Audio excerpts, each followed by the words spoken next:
pieces. This is the lining, they're right sides together. This is the outer fabric, they're right sides together. And also, it's okay if your pieces, like mine right here, clearly it doesn't match up.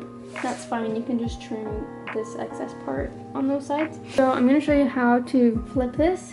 It's kind of confusing. So what I'm doing is I'm putting my arm through the outer fabric piece, and then I'm going to grab this piece like this and then tuck it into the lining piece. So we're gonna go through the lining, and you really just kind of have to finagle this. It's really kind of confusing and hard to do. You're just gonna push this through, and then this side you're gonna flip it so that your lining side is right side out. So now we have to kind of fix this so that it's laying how it's supposed to. This is what it will look like. The lining piece will be facing out, so it's facing right sides out.